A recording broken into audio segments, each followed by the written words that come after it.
Portland leading Washington 3-0 after the first half of play. Washington without its starting goalkeeper Stephanie Labe for the third straight game. We're being told it is an excused absence, and while we don't want to speculate as to the reason why, Stephanie has been open in the past about some of the issues that she has dealt with both mentally and emotionally, things that caused her to walk away from this game in 2012.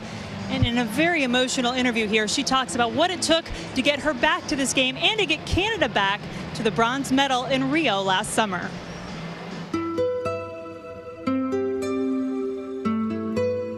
I remember being on the podium and getting the medal, and I just remember like this sigh and this just like, whew.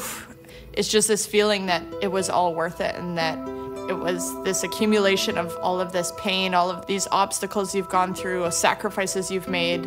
But then it starts to kind of get where you start to mentally, your identity starts to kind of falter with it. And, you know, everywhere I went, it was Olympic bronze medalist Stephanie Labe. And you start to identify with it like that's who you are. And I think it takes you away from looking at the medal and seeing the entire journey and remembering everything that went into it.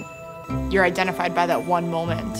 And so I think that that was a big struggle for me, that I am not that medal. It's definitely a part of me, but it's not everything about me, and there's so much more to me than that one medal. That identity crisis, coupled with a newfound lack of playing time on her professional team, sent Stephanie deeper into the depression she fought against. I think that for me it was going from this extreme high to this extreme low, and it's just this feeling of a weight. And you don't always know that the weight is on you, but you wake up in the morning and you just don't have this excitement to take on the day. It's so easy as an athlete, I can say, you know, it's when I'm on the field, I want to feel happy and free, but in everyday life, it's like you just feel this burden, and when you don't feel like yourself, it's so hard to carry on. And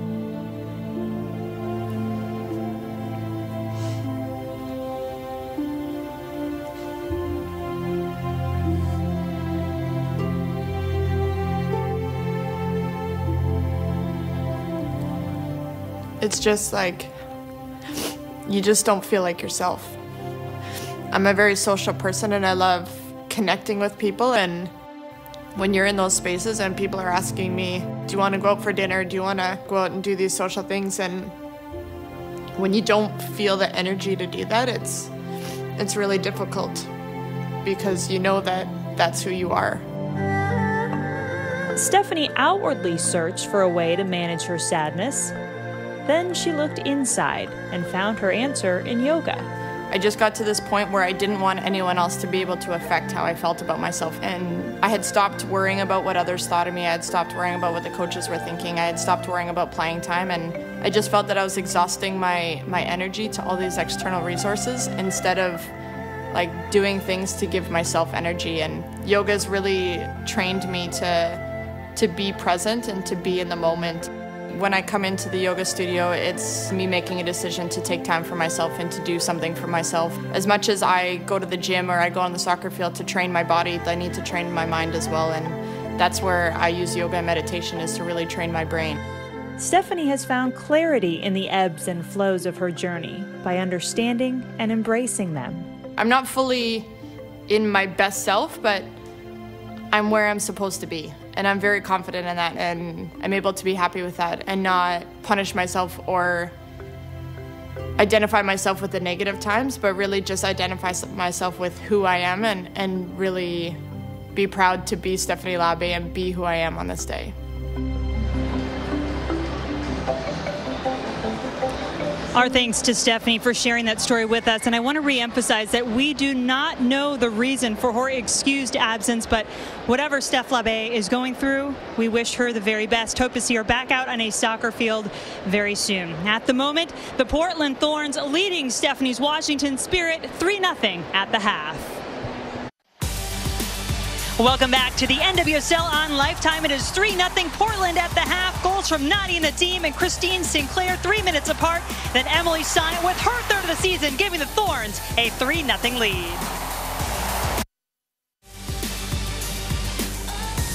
Just about ready to start the second half at Providence Park. 3-0 Portland leading Washington. Now let's get it down to Dallin Cup, who had a chance to catch up with both coaches.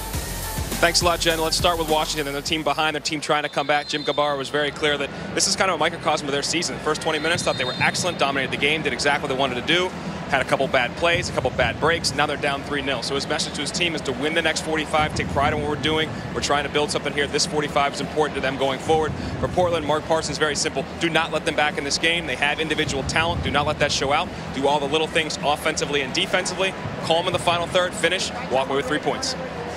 There you have it, Allie. What do you take from those two coaches? I mean, I think fair assessments from Gabarra. They were on the upper hand in the early goings of the game, and then that goal came against a run of play, and then the floodgates opened. Mallory Pugh out of the game, and Allie, you said you noticed her maybe a little hip discomfort, it looked like, in that first half. So she is out, one of 2 substitutions for the Spirit, as Callie Farquharson comes in for Pugh, and Cassie Coleman has come in for Shalina Zadorsky. Meanwhile, for Portland, 1 change as well. Mallory Weber coming in for Ashley Sykes. So 1 change remaining for Washington, and 2 for the Thorns, who have the challenge, Allie, of trying to keep their foot on the accelerator. Not always the easiest thing to do when you have a 3-goal lead. Nadim trying to pick up where she left off in the first half, had a goal and an assist. Has that shot blocked by Coleman, who was just recently cleared from the concussion protocol to be made available for Washington. Didn't play the last 2 games. And it looks like for Washington, they're going to be more in a 4-5-1 with Farquharson on that left flank and Williams up top. Here is Farquharson. Made her first start of the season on Wednesday, as she was out with an ACL injury at the beginning of the season. The offside flag is up.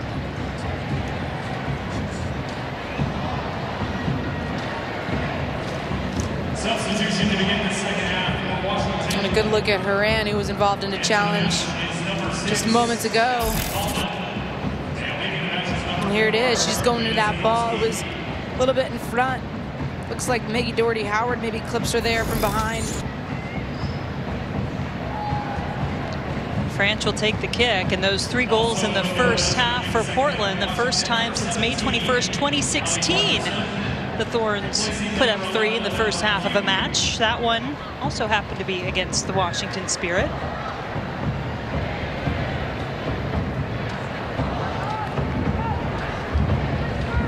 What's interesting about the way that half progressed was it seemed as though Portland solved it. They were smart in realizing where the space was, which was behind that back line of Washington, and that's how they were getting in, because it was tight between the lines in those half spaces.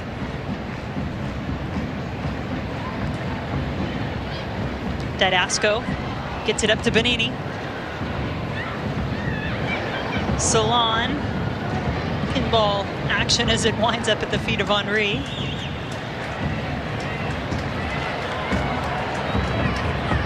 Nadim will hold it up, get it to Sinclair.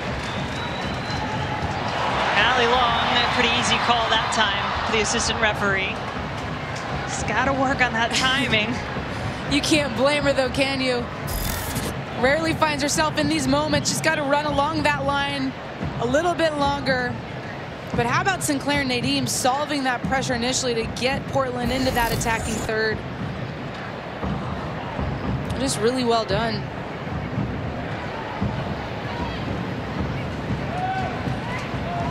Mark Parsons admitting that it has been a problem that he's not been able to get Allie Long back in the starting lineup here recently. She came off the bench the last 3 matches that she played and had a couple she missed with excused absences. But Allie Long, a long-time Portland Thorn. This is her 5th year. She's been here since the beginning with the Thorns. 4 original players with the club. That's a missed pass in the back by Portland. Doherty-Howard, now Benini. It's behind Farquharson. Here is the substitution for the Thorns. Weber clearing that ball, but out of bounds. And that last giveaway by Haran is just the minor weakness that she has. Sometimes she turns the ball over in some dangerous areas. As instrumental as she is in stepping in moments like that, she can be prone to those giveaways. A forceful take back and then a take down, it looked like, but Long still going. Allie Long over the goal line, but Lindsey Horan still down. And the offside flag will negate that goal, but a lot happening prior to that, Allie. Just a potent counterattack from Lindsey Horan stepping out of the midfield. Yes, she gave the ball away initially, but she won it back for her team. And then Allie Long has not been able to stay onside all day. Gets caught again. I'm sure we'll get a look at the foul.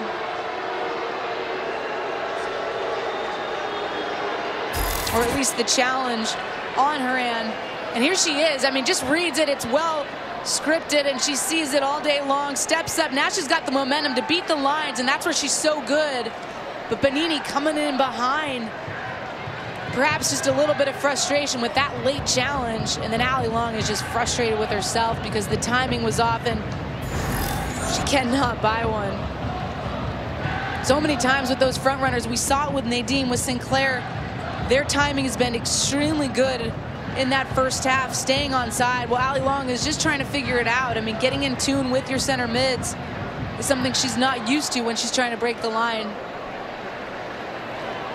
Allie Long was, I think, trying to interpret whatever Mark Parsons was yelling across the field. She'll now come over to chat with him as Bonini is slow to get back to her feet. But what about that challenge from Bonini, Allie? I mean, there was no whistle blown. And we were pretty far away from a look at it. It looked like it was late. It looked like it was from behind. And here's Allie Long just dancing around Harichich there. But it was the initial offside that negates that goal, as you said, Jen. Look, I think this is interesting with Allie Long and Mark Parsons and the way they choose to go about the rest of this season. Does Allie Long play in that free role? Does Razzo earn her starting role back? A reminder that Haley Razzo, the NWSL Player of the Week for the brace that she scored against Seattle a week ago, out with yellow card accumulation. I mean, and that's just dangerous. That's a bad foul on Horan there. Almost looks like she got her twice. And Bonini, the worse for the wear after committing that foul that was not whistled. It is Washington ball due to the offside call against Long, but in a season of injuries for Washington, that is the last thing that Jim Gabarra wants to see, is another one of his players hobbling toward the sideline. And we said it before, we'll say it again. I mean, you just feel for this Spirit team. I mean, they cannot stay healthy. Bonini is such an important player for this team, and Jim Gabarra is about evaluating these players for next season. She's an integral part of that. Now Lindsay Agnew, another Canadian national team player, will come in, and that is the third and final substitution for the Washington Spirit in the 53rd minute of this match, in the third match in a week for this Washington team. So the 11 on the field are going to have to see this one through to the end. It'll be interesting to watch Lindsay Agnew. I remember the draft and how excited a lot of coaches were about her and her ability to take on in the flank spaces.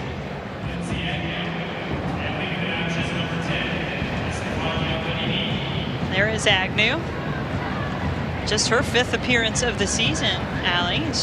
Salon got it back for Washington. Still in possession. Ball bouncing into the box, and French the one to claim it. Lindsay Agnew, the 19th overall pick, and was first called up to the senior Canadian national team in January. Had her debut in March at the Algarve Cup. So one of those rising players for the Canadian women's national team, and former Ohio State Buckeye.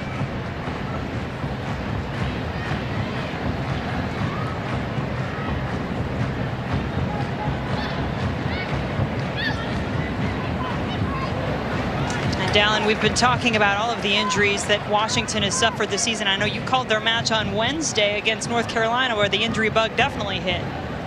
Yeah, unfortunately, Franny Ordega was coming back into the team. It was her second appearance coming back from a knee injury. She actually assisted on a goal but went out with the injury. They had to play actually the last 9 minutes of that game with just 10 on the field because they used the subs. So with their subs already used, an exhausted team that's suffering from injury, something to watch. They may go down to 10 again through injury. We all hope not, though. Yeah, thank you, Dallin. That was a hard sight to see. Franny Ortega in tears on the ground as she was attempting to make her return to the field. Nadim had the idea for long. And she had 4 players running at that back line to choose from to slip in. Agnew, hard challenge from Menges. This is Alyssa Kleiner. Trying to get to that end line, earn the corner kick, which she does. First corner of the second half for Washington. Both teams had 3 in the first half. This is the most lopsided match between these two teams in their series this season. This is the 3rd meeting. Each team winning at home in the first 2 matches by 1 goal. Dallin just talked about Franny Ortega for Washington. She had the one in Washington's win on their home field back in June. Ball driven right at that 6-yard line. Didasco will take the shot, but it is not on target. There's been quite a contrast, I think, Ali. You've talked about when Portland gets down in the final third, the number of options they have, how composed they look, and Washington maybe settling for not the greatest of shots. Oh, you're exactly right. I mean, I think we've seen probably 3 or 4 now from outside the 18, and sometimes it's just having the awareness to play that extra pass to set someone else up that's in a better position than yourself.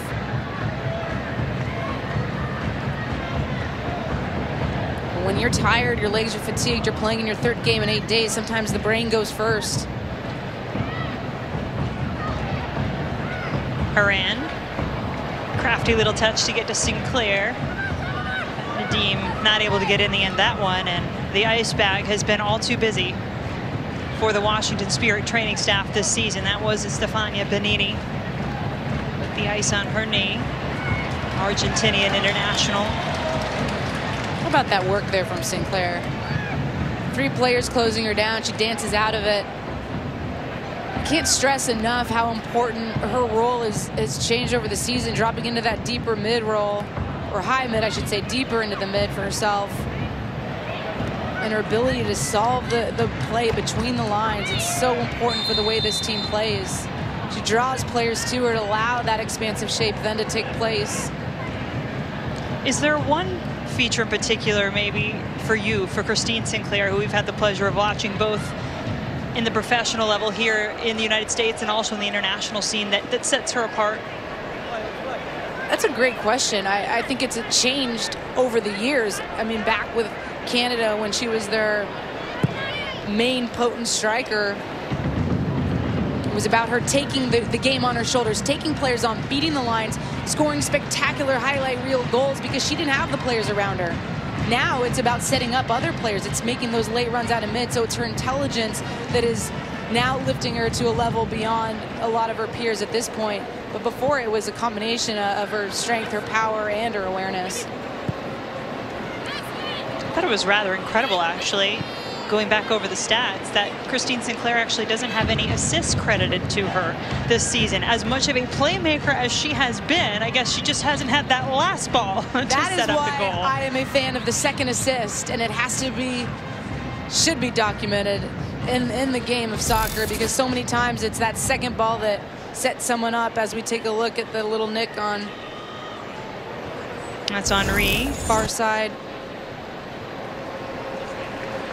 But I go back to Sinclair, and you're right, Jen, no assists, but it's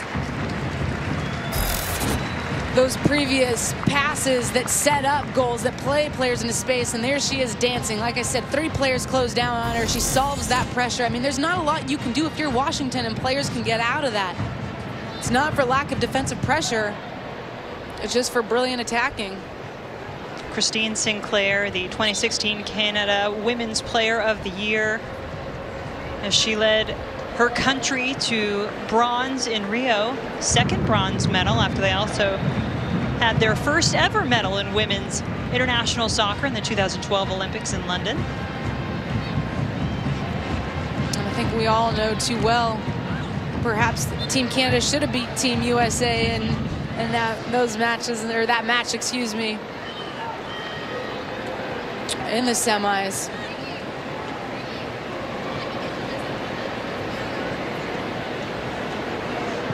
mean, never in my life have I seen a referee call the goalkeeper for holding on the ball longer than the 6 seconds allotted.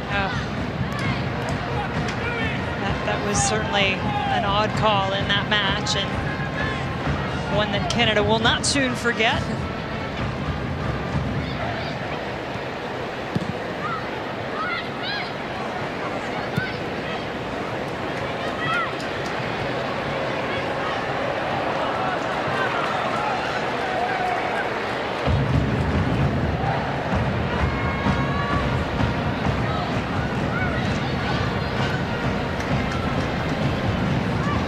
Shanna Williams, number 20 there for Washington at the top of the attack, has not been able to get free. Boy, wouldn't she like space like Nadim has found on the other end. Crossing it in, the touch from Long, just wide. Allie Long has come so close a couple of times in this match. So close and nothing to speak of yet, but how about this ball into space for Nadim? Leads her in there. Didasco's just late recovering, no cover. That little curler inside, you think it's initially for Sinclair, but Sinclair is so smart and leaves it for the later run of Allie Long, who isn't quite picked up and should have put that one away. Allie Long, 30 goals in her Portland Thorns career. She's the all-time leader for the Thorns in goals and games played. She's had 31 on her foot a couple of times today. She may get it. Yeah, there's a shot on the other end. Doesn't challenge French. One more game in the NWSL coming up for you tonight. That is Orlando and Boston. The Pride have been playing very well lately. 5-match unbeaten streak. And then tomorrow, 3 games coming your way. FC Kansas City, Sky Blue FC, a game that is absolutely crucial, really, for both teams, trying to keep their playoff hopes alive. Chicago and first place North Carolina, a battle between number 1 and number 3 in the standings. And then that Houston-Seattle match relocated to Frisco, Texas, as Nadim is once again on the ball. And Allie Long was waiting for it. The defense knew it. Washington still doesn't have a good clearance. Now it's Horan. Lindsey Horan, plenty of time and space. Coleman got down to get ahead on it.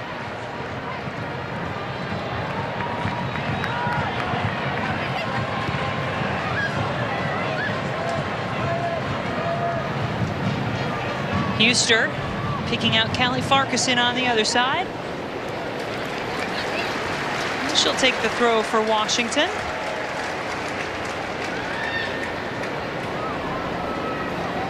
Ever so slowly. It is warm out there. A reminder that we started this match early due to extreme heat predicted in the area, and they're going to be monitoring that temperature. They monitored it again at halftime. Dallin telling us 86 degrees on the field at the half. And as you know, and we felt it even when we were down there pregame, Allie, it is even hotter on that turf. Another element of turf that I don't like. Is there one that you do like? Probably not, right? I was being kind. Foul Yes. there on Menges will give the Spirit a free kick. The element you can like about turf is that it's a consistent surface. There you go. Consistently bad in many ways. As was one of the major complaints of that 2015 FIFA Women's World Cup in Canada. So many matches there played on turf. And oh, the jokes about whether or not the Men's World Cup will be on grass if they in fact win it. Shayna Williams trying to turn here. Yeah, that was a tough loss for the U.S. men to take yesterday. 2-0 to Costa Rica, making a big match coming up on Tuesday, Allie. I know you're going to be keeping a close eye on that one. Heartbroken from last night, but I think I'm the only one who thinks it wasn't as bad as it looked. There's a lot of bright spots. There's just some poor mistakes defensively that cost the U.S. But I was referring to the U.S. bid with Canada and Mexico for the World Cup, if they will put it on grass. Yes. Takeaway by Long.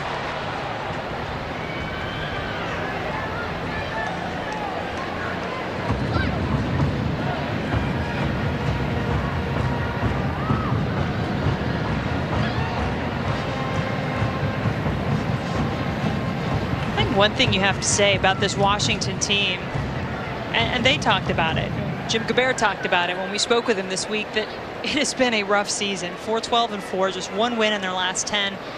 But you watch the players out there, and they are continuing to fight. And they haven't strayed away from their style of play. They still try to keep it, try to solve pressure. They still try to play the beautiful game. And right now, I mean, you'd have to think that part of this is about evaluation for Gobert next year, and these players know they have to step up and perform if they want to be included in the plans. Well, that was one of the major stories, was the overhaul of the roster at Washington, a team that made it to the NWSL championship game a year ago in the offseason. So many changes, and it just hasn't panned out the way they had hoped, certainly. But you give a player like a Mallory Pugh, as that's a bad distribution from Franch. Shayna Williams, who has been the brightest spot for this Washington team here recently, was able to intercept it. 4 goals in the last 6 matches for Williams. And if you had a complaint about Franch's game, this might be it. I mean, the distribution for her has gotten progressively better over the season, but that's a poor mistake out of the back, and one that can cost you come playoff time. Salon and the Spirit will set up their 5th corner of the match. There's the service, back post. Weber the first to it. Probably had more time there than she realized. This will allow Washington to get right back to it. Agnew. That goes out of bounds, and that'll allow us to get back to that match on Sunday at 8 p.m. Eastern Time. Houston, Seattle, which was relocated to Frisco, Texas due to the damage in the Houston area from Hurricane Harvey. And as a reminder, all the proceeds from that match will benefit the American Red Cross Hurricane Harvey Relief Fund. So you can text Harvey to 90999 to donate $10. You can also purchase tickets at fcdallas.com/tickets or call 888-FCD-GOAL.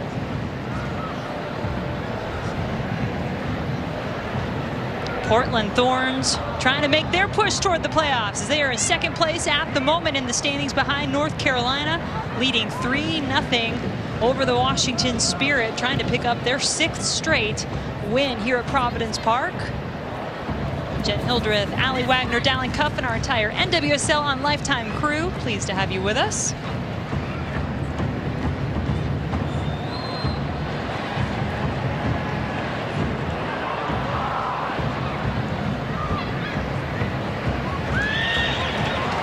Klingenberg will pick up the ball.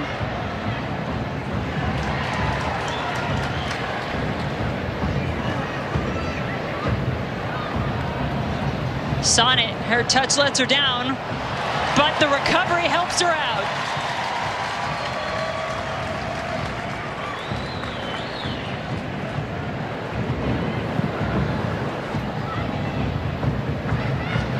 That ball bouncing up for Nadim quite nicely. Looked like a chip on a golf course. It just back spun right into her path. And if there are some shaky moments in the short game distribution-wise for Franch, especially as there were earlier in the season, her long game distribution can be just a lethal weapon. And they've been utilizing it, whether it be on goal kicks or when the ball in her hands.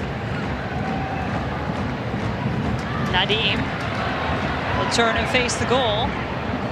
Could have taken one herself there, instead trying to set up a teammate. And it's a lovely idea. I love that ball died into that back space. Just not on the same page with Long. Mallory Weber in the vicinity as well. Here's Farquharson. Doherty Howard take her shot and maybe caught Franch a little on the wrong foot, but the goalkeeper able to recover. Not much pace on the ball. You're right, this was against her momentum there.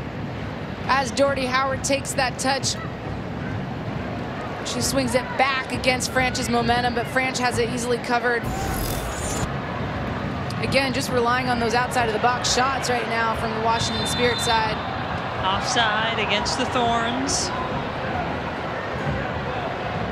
Molly, if you're Portland, obviously right now, you want to hold on, get the shutout. They already have 8 on the season. But what else do they want to get out of the rest of this match to help them moving forward? You just see Nadia is just one slight step ahead there. But I think for Portland, it's what Mark Parsons said was it's the final third production, right? It's getting better as they get advanced up the field. But I think they're just hitting their rhythm. I mean, they're really in sync with each other. And now it's going to be about reading what the game is giving you, knowing how to manage games. It's all those little details that will come back to either bite you in the playoffs or that you can use to your advantage. And so it's the collective intelligence that this group can continue to step up as the season progresses. Do you see this team as one that can contend for the championship? Absolutely. I think they're hitting their finest form of the season. The team frustrated that the whistle went that direction, maybe considering she thought she had been fouled, but referee seeing it the other way.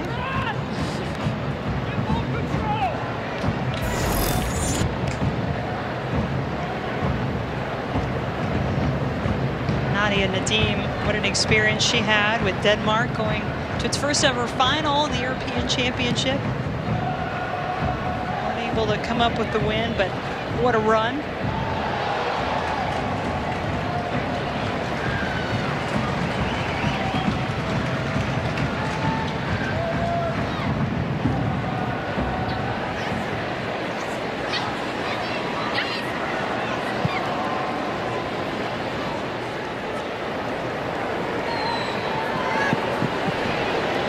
And Jen, going back to your question, I think the one team that, or not just the one team, but the style of play that Portland has struggled with was what Chicago did to them just a few games ago. And when they're able to possess the ball, outpossess Portland, but put pressure on them in the final third with numbers so they can't get out of their own end, is when Portland sometimes can struggle, when they can't solve that pressure deep in their own third, defensive third. And I think that's something that they're going to have to look at. I'm sure teams are going to use that to their advantage when they face Portland, if they do get into the playoffs.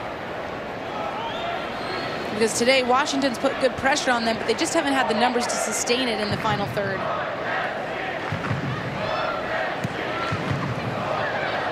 Williams intercepts. Doherty Howard back central. Farquharson, Agnew gets into a dangerous area here. And Sonnet eventually gets to her, but these are not the types of moments you want to see late in a match if you're Portland. No, just getting in behind that weak space of that outside back. Whether it be Weber, the wing mid, it's that space that can prove vulnerable when they're in their attacking shape for Portland. Agnew was just a little too slow to take advantage of it.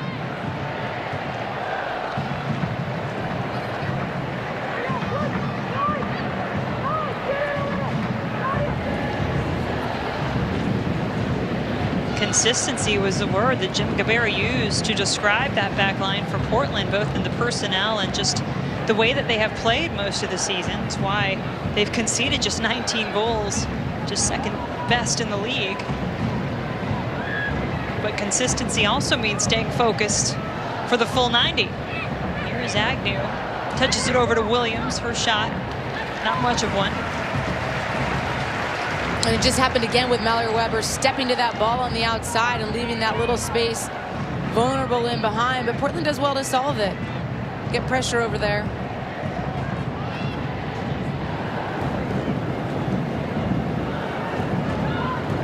Parsons said coming into this match, they want to be aggressive with their pressure and automatic with their cover. And you've certainly seen it on many occasions today. Up to this point, I think overall, very good defensive performance from this Portland Thorns team.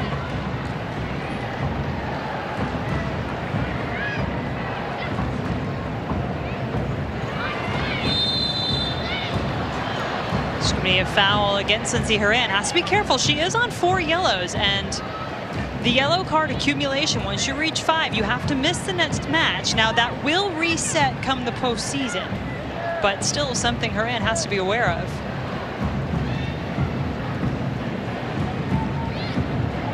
Horan, another great step in.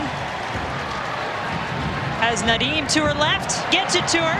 Nadia Nadim in the area looking for her second goal, and Hericic bravely coming out. Klingenberg.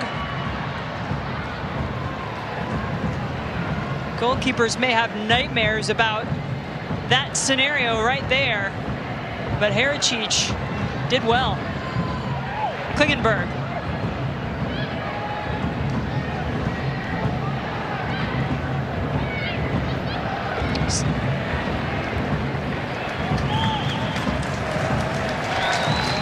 Portland keeping it in this attacking third, not allowing Washington to get it clear.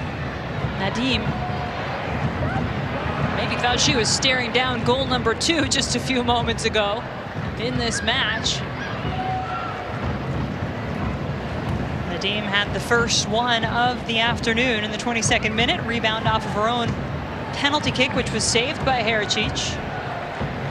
Horan trying to have that ball sit up for Ali Long.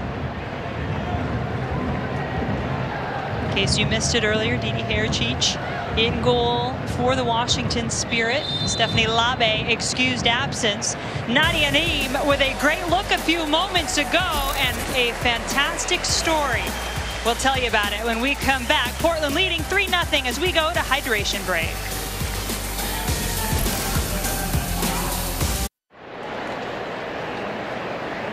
We are ready to play in Portland, though every Portland player, Allie, during that hydration break, stepping on ice out there on the turf. It's that ridiculously hot that your feet go on fire. I mean, it really feels like they're burning, and so you do anything you can to cool it down.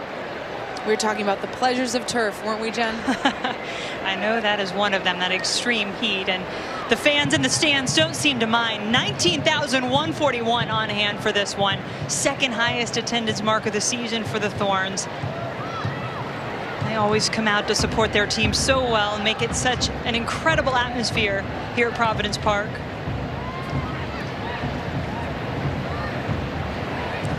Agnew, second half substitution, gets it to Shayna Williams. He's had the hot foot here down the stretch for Washington. Doherty Howard.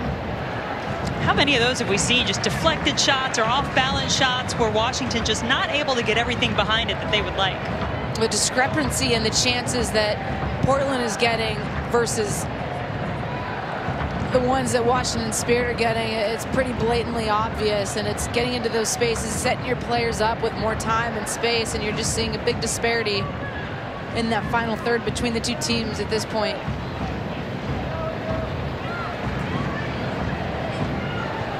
Ali Long to Christine Sinclair. Nadim was calling for it. Goes out to Klingenberg instead. Now center for Nadim. And that'll go out for a corner kick. Give us a moment, Ali, to look at what's coming up for Portland. Just 3 matches remaining. 2 of them on the road and 2 against playoff contenders at Orlando, Chicago. We'll see both of those. That is not an easy way to close out the season, that's for sure. Orlando, Chicago, both in good form, good position. First corner of the second half for the Thorns. Headed off the crossbar. Another chance, and Sinclair has her second of the afternoon.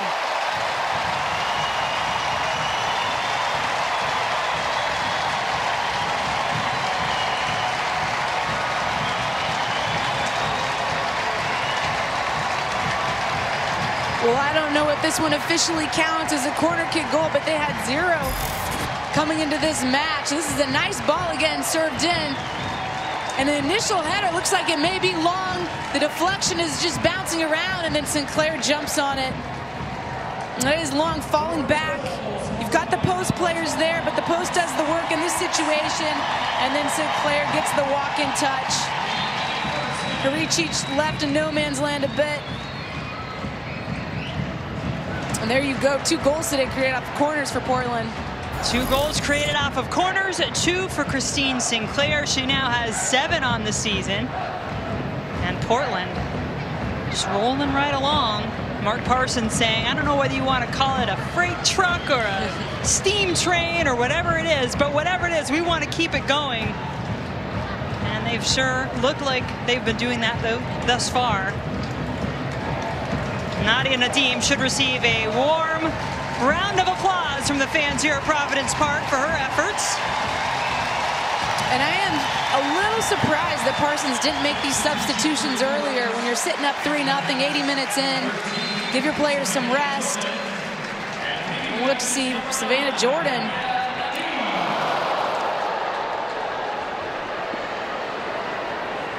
And that one looked to be heading straight for goal if Long didn't get in the way of it. I don't think Long finds it as funny. Well, she's had probably will feel a bit of a frustrating afternoon just due to opportunities missed. A couple times offside for her, and one of those negating a goal in that more advanced position when we saw her start the match. No, you're right, but I think Parsons, and she'll be happy with the opportunities that they've created by her positioning, by the movement that she's had up top. A very different look with Razzo, but nonetheless still effective and potent. 2 substitutions were made. You mentioned Savannah Jordan, the rookie out of the University of Florida who had a tremendous collegiate career. She is in the match, and Kendall Johnson has also checked in for Emily Menges for Portland. Ms. Johnson, just her 4th appearance of the season. You can imagine coaches do relish opportunities like this when you have a 4-goal lead at home, to give some players like a Kendall Johnson or like a Savannah Jordan, a player who just recently was activated, played with Glasgow City to start the season, and could become, I don't know, at least in your opinion, Allie, a big part of the future of this club. From what I've seen with her, collegiately at least, I think she's got a lot of the tools to succeed at this level in this league. I know she's not quite in her form yet, as Parsons said, but she'll get her way. She'll find her way there at least next season. Excellent nose for the goal, puts the work in, and is very comfortable on the ball. I like her skill set, picking and choosing her shots. A lot of upside to that player. Well, I got to watch Savannah Jordan quite a bit, covering SEC women's soccer over the last few years, and she's a 4-time first-team All-SEC selection, number 2 all-time at Florida with 81 goals in her career, 2-time SEC Offensive Player of the Year. It's just some player named Abby Wambach who holds that number 1 spot at Florida.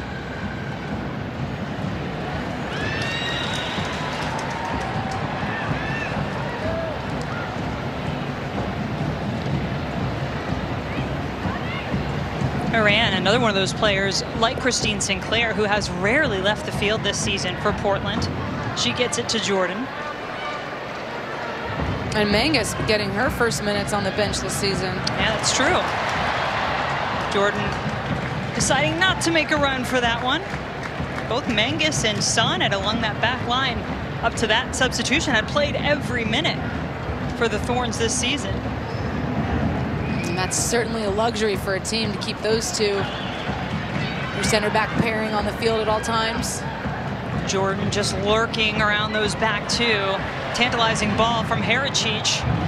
This one will hold up. A chance now, Allie Long. The flag once again will take it away.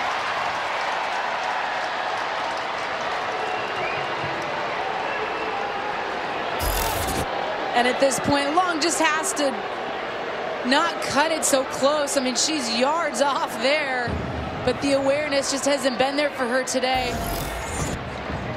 Good ball in by Sinclair. Look, I'll say it again. I mean, her spacing in terms of where to be on that back line is very good. Now it's just getting behind the line so you stay on side, and that final piece will come.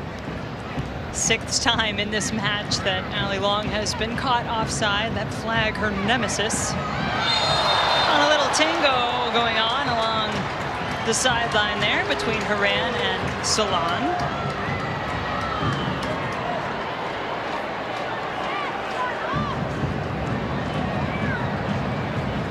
I don't think Haran's worried about getting that other yellow, Jen. Well, Allie, do you think about maybe wanting to get it out of the way? I mean, I don't know. Or do you just try to roll the dice and make it through those last 3?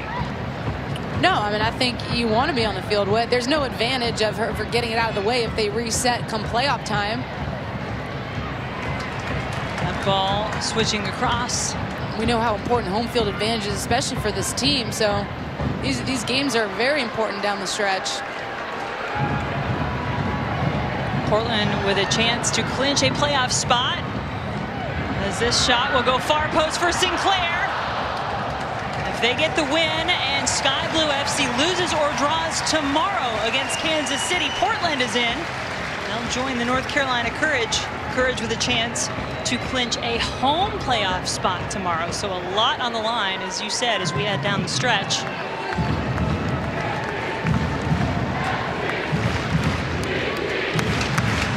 Klingberg has been so dangerous.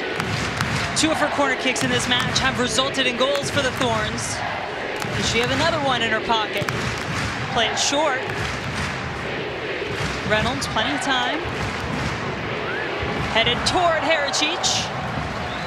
Nadia Nadim getting subbed out, but we told you she has quite an amazing backstory, really. Nadia from Kabul, Afghanistan, and actually she wound up in a refugee camp in Denmark after her father was executed, and Nadia, her 4 sisters, and her mother relocated to Denmark. And in that refugee camp in Denmark, soccer was very big. It's really where she developed her love for the game and grew from there to become a member of the Danish national team. Beautiful setup there for Weber. Long's behind her. It's the first time all season Portland has had 4 goals in a match. They're looking for more.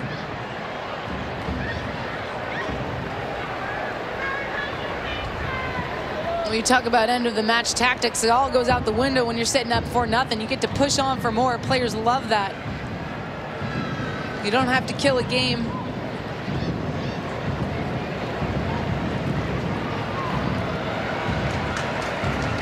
Moran gets it, but only as far as Coleman.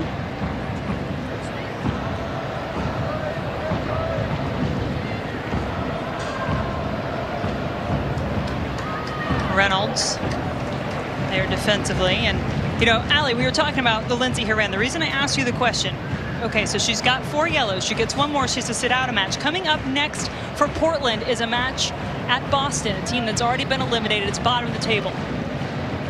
Let's see what happens here with Farquharson. Their last 2 matches are against playoff contenders. So my thought was, do you get it out of the way and not risk having to miss a match potentially against Orlando or Chicago? Let's just see if that was going to skip through first. I think you're just rolling the dice, and you don't want to in those situations. If you're trying to get a yellow, if you're trying to pick it up, and especially in this league when anyone can beat anyone on any given day, you just don't know how you're going to match up. And I think it would be foolish to try to earn that 5th yellow because maybe she just doesn't have to. Maybe she can get through these games without picking one up. Fair enough. I just wondered. I mean, a player, yeah, she's aggressive. It's part of her game. You know, you don't want to take that away. And maybe it's about teaching her how to manage games and not pick up those yellows. Maybe that's an element that you want to see out of her. Although today she's certainly been pushing that line. Into stoppage time now. 4 minutes added on to what has been a pretty dominant performance outside maybe the first 15 minutes of the match. Washington came in and they've continued to fight the entire time, but have just not had the quality in the final third that Portland has shown.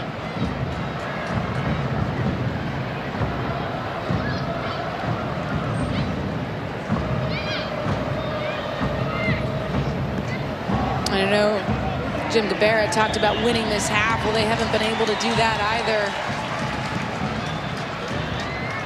Just haven't seen much of the ball at all, and when they are getting in that final third, as you said, Jen, the production isn't there, the quality isn't there to get in better positions. It's a challenge.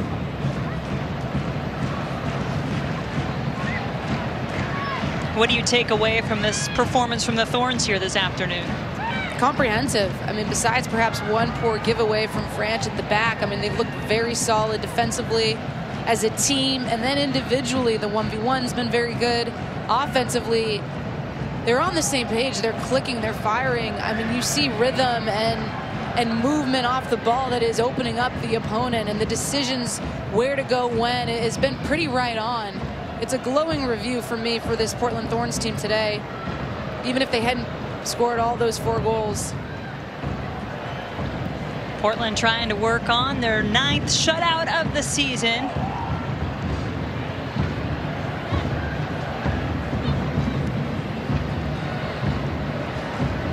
And they'll take their highest scoring effort into the books. 4 goals, the most Portland has produced in a match this season. Perhaps looking for more. Henry to Savannah Jordan. Her touch a little too soft. And Savannah did come in injured to this Portland side. Was only recently activated off the 45 DL. Maybe still a step slow than her usual pace. But even in that last play, that last run, you get a glimpse at her timing on that back line, knowing what gaps to exploit. And now it's about seeing the game out, isn't it? If you're Portland in the last minute, and maybe some change of stoppage time. Sure, limit the mileage on those legs, but I think they want to push for more still. The crowd cheering them on as always. Nice turn by Weber on the far side. Jordan, time in the box, gets it to her left foot, and right there to greet her is Harajic.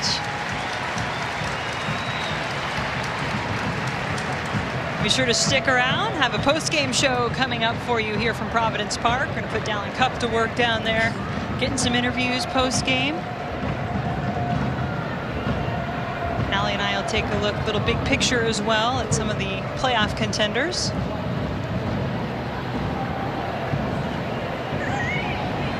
Kendall Johnson doesn't get many minutes on the field. She's going to enjoy them, and the Portland Thorns and their fans will enjoy this one. A 4-0 shutout victory in impressive fashion over the Spirit. Coming into this match, we knew it was going to be a tough task for Washington, being out of playoff contention already, but they put a valiant foot forward initially, and then it was all Thorns to hit that first goal, and then the rest kept coming. I look at this team and say they can hit you a number of ways. Now Allie Long is up top playing in a free roll. Maybe Razzo comes back and they hit you with pace. They're versatile, they're deep, and they're playing well. 9th shutout of the season for Adriana Franch. The defense has also been tough to break down all season long for this Portland team, which has improved to 40 points, just 2 behind league leader North Carolina. Courage will play tomorrow against Chicago. And one of the biggest things for a team is to get it right defensively, and Portland seems to have done that. They've been doing it collectively, they've been doing it individually, and really their pressure defensively has jump-started this tempo and this rhythm and this direct play offensively. So they go hand in hand, and again, it looked good today for them. Franch did her job. Maybe not a spectacular save that she had to make today, but she was solid. And Portland, once again, with this victory, now will be watching very closely that Sky Blue FC Kansas City match tomorrow to see if they have clinched a playoff spot. Christine Sinclair, a huge part of this victory today, and she is with Dallin. Thanks, Jen. Christine, it was a tough game out here. You just came over and said it was hot. You know, in the second half, you're up 3-0. You could have taken your foot off the gas, but you kept pushing forward. What does this say about this? Yeah, I mean, we're playing very well right now, and we want to take the foot off the gas. Team, one of our performances of the year. Guys, your last 8 games, what is the biggest key in that run you've been on? I think it's just our work ethic.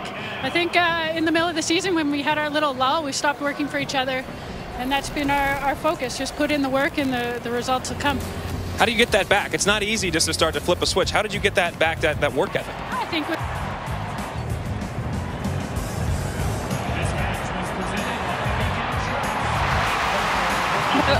we apologize. Some technical difficulties with Dallin's mic down there on the field. So we'll hold on a second here. Hope to get back to Christine Sinclair in just a moment once we get those cleared up, or at least we'll check back in with Dallin. But what she was referring to, Allie, earlier in the season, there was a stretch from June 24th to July 8th where Portland had just one win, had a couple of losses at Washington in that stretch, at Seattle where they were shut out, and then a draw 1-1 at Houston.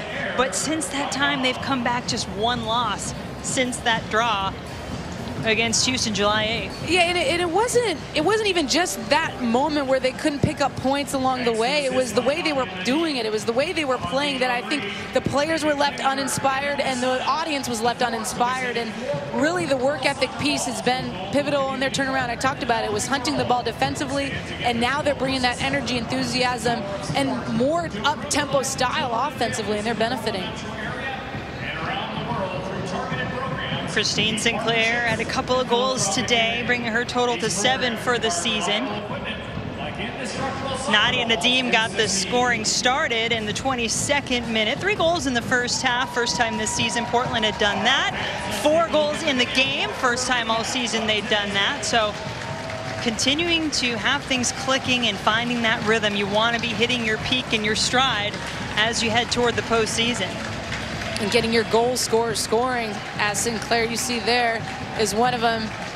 But how about the contributions from an Emily Sonnet, a player that gets on that corner kick, redirects it on frame.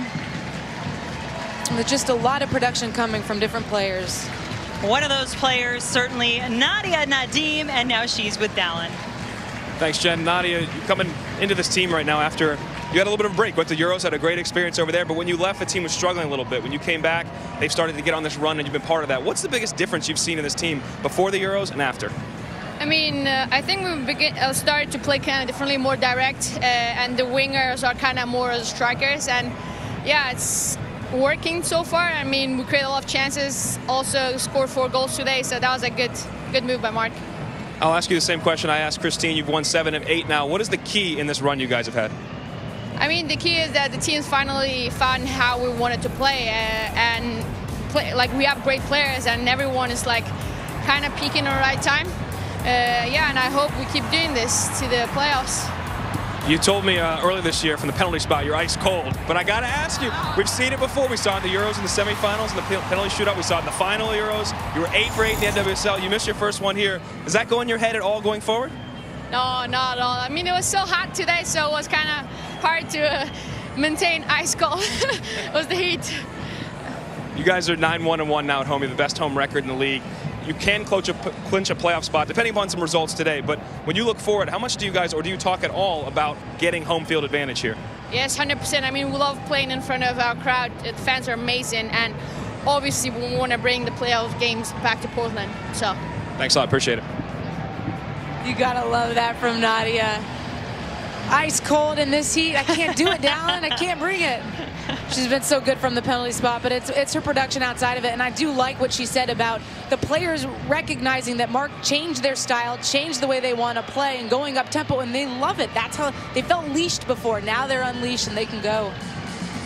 Nadia Nadim getting back into the scoring, as she was really a big part leading the team there early in the season, but had a long stretch, hadn't scored since May, did have an extended timeout with some injury and the Euros, as Dallin referenced.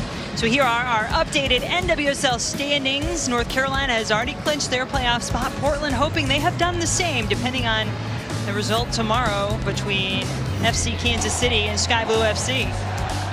And Portland Thorns, let's not forget that they were in the bottom of that table in that lull through mid-season. They were in the lower portion of the bottom, and now they've climbed their way back and now look extremely potent going forward.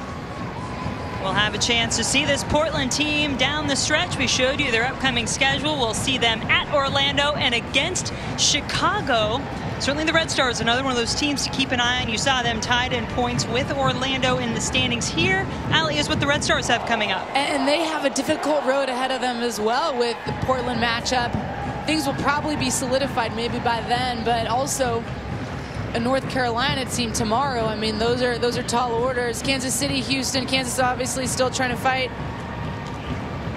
I just think Chicago was able to flip this card, flip the script when they got that result last week and say that they weren't in that downward turn. 3 games on the road for Chicago. You think back to that 3-game losing streak they had at home. Will that come back to haunt them? As we look at Orlando's remaining games, Orlando and Chicago tied in points, but Chicago has the head-to-head over the Pride, so they need to try to move ahead with what they've got. And they look like they're ramping up their play. So this schedule, if Megan Rapinoe finds her way back in that Seattle match, that's a different task, I would say, for that team to face, because Seattle hasn't looked as potent without her, but very doable for both these teams in terms of Chicago and Orlando to hold on to those playoff spots. Speaking of Seattle, let's keep this rolling, Allie. Let's just let people know what's coming up across the NWSL. Seattle Reign, will they be a part of the playoff picture? They have 27 points at the moment, 5 points out of the top 4, and they're going to have to do it on the road. Well, they've got to get Megan Rapinoe back. I mean, you say, yes, you don't want to put too much pressure on one player, but everything has changed without her existence for them out on the pitch. They just don't look as dynamic in the final third. They haven't had those personalities and threatening in behind the way they have in years past. Well, Dallin has been busy down on the field, and he is now caught up with Portland head coach Mark Parsons. Thanks a lot, Jen. Mark, obviously 3-0 win. You guys were up at halftime. How would you assess the whole 90 minutes, though? Yeah, I felt like it was a hard day to keep the high energy up and keep our positive attacking, aggressive soccer, maintain that at a really high level. It was tough. And Washington did a good job in getting back into it and getting some rhythm. And then we found ourselves and often got creative chances and got a goal when we needed to. I thought the second half we should have got a bit more control and a fourth goal earlier, and that could have helped us out.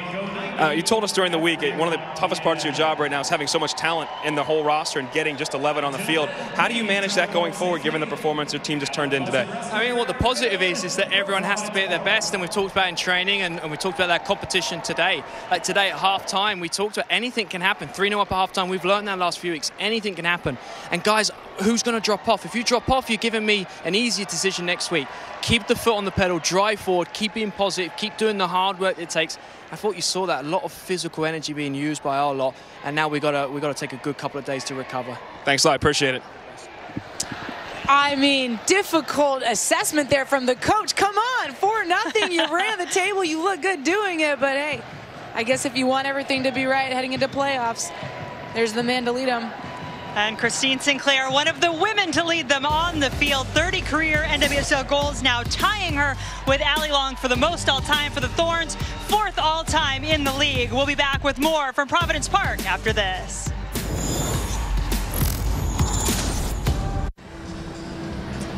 The Portland Thorns have won 6 in a row at home, 7 of 8 overall, trying to make their push to the NWSL postseason. 4-0, the final over the Washington Spirit here this afternoon. Speaking of the postseason, tickets to the 2017 NWSL Championship are currently on sale with prices starting at $20. The championship will be held at the Orlando City Stadium on Saturday, October 14th, and will be broadcast live on Lifetime with a kickoff time to be announced at a later date.